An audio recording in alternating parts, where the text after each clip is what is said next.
We went on the road, wrestled New Mexico Highlands down in Las Vegas, New Mexico, and then went on up to Adams State, wrestled them in Alamosa, and then had 3 duels at the Tracy Board duels in Gunnison, Colorado.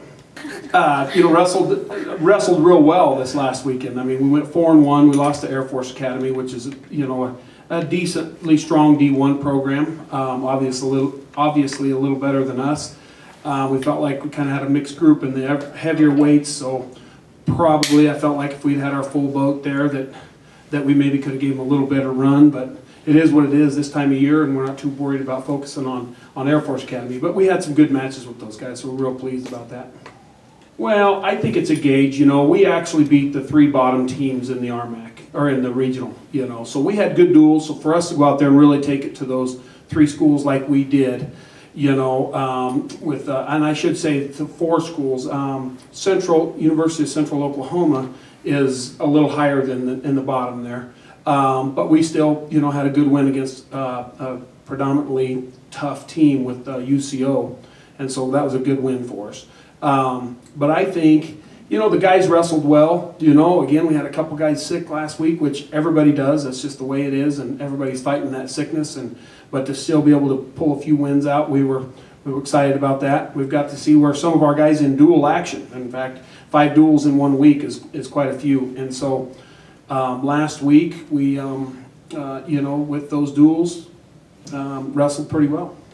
Well, they're pretty used to that. I mean, we came back at Christmas, we talked to them about the things they have to try to do on their own, because we obviously can't practice over break.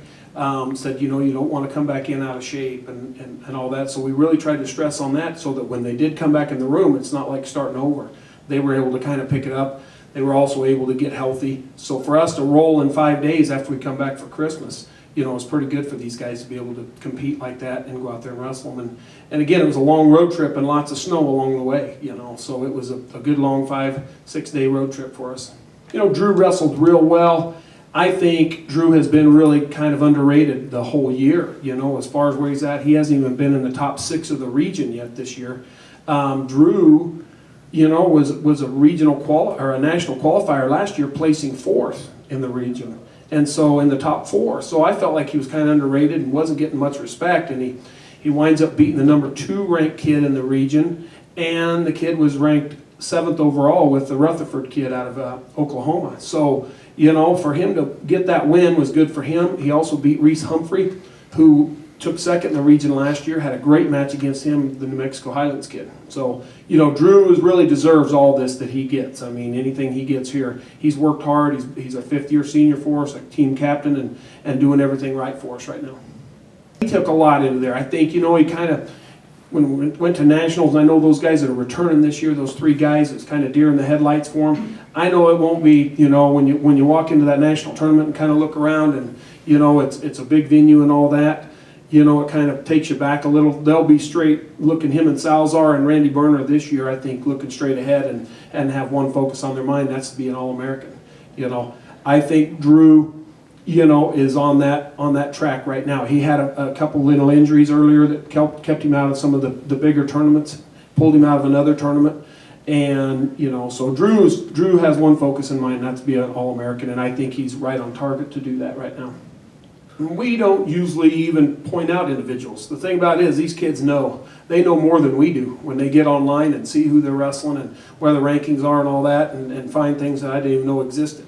So they know who they're coming up against. I mean, the Reese Humphrey that was in the top 6 earlier in the year in a national qualifier last year, and the Rutherford kid out of Oklahoma, he knew what the challenge was. And by the most part, maybe say something to him before the duel, hey, this is a good one for you, those types of things. But they know where they're at. We don't try to put too much of that added pressure on them, just let them go out and compete and get after it. So, well, the biggest momentum is to head into Western State next week, which is going to be a good duel for us. When you look at the teams that they have wrestled versus the teams that we have wrestled as well, it's going to be pretty equally matched up. On paper, by the most part, we've probably got some of the better credentialed kids right now. But for them, they're wrestling well. They're a young team and they're wrestling well. And I think that's kind of our focus right now, is to hit it pretty hard this week. back off a little next week, and then have our first home duel, a week from this coming Saturday on the 23rd. So, I think that, just getting rolling in the RMACs and the regional competition that we have coming up here, I think we're ready to go. Guys are ready to go. We've had a good preseason, and we, had a good fall. No season-ending injuries at all. Just trying to keep some guys, some ticky-tack injuries, a couple knees here and there, just some stretches. But other than that, we haven't lost anybody totally. So that's always good news. Good news at this time of the year. Probably for some of the newer guys, maybe some of the freshmen, like a Jason Burr that just stepped into the lineup, and some of the other younger freshmen, it's a little bit different. Because the 1 hour weigh-in. They have the 1 hour weigh-in, and then boom, they're wrestling right away. Where in a tournament, you have a 2 hour weigh-in, and you might be wrestling 149, so you may not actually get a match for 4 or 5 hours. So getting your body acclimated is a little quicker. You got to be ready to go a little quicker in a dual format. So it's definitely, changes it up a little bit, but we also don't lose sight of the tournament, because when you go back to the tournament style, that's what the regionals and nationals is. So really duels don't mean anything other than it's just good competition and great for your crowd. But really you got to keep in mind what the tournament format is in training them, because that's what the regional and nationals are like, and they're a 2-day tournament. Well, anytime, yeah, and then you're looking at kind of what we have going here with Western. There's a big match for us, and then the Colorado School of Mines at home. So, just some of the anxiety, I guess, going out there is going to be high when we go up to Gunnison. That's going to be a good venue up there. I mean, they put 700-800 people in that gym, and it's pretty crazy in there. And so any support we can get there sure helps us.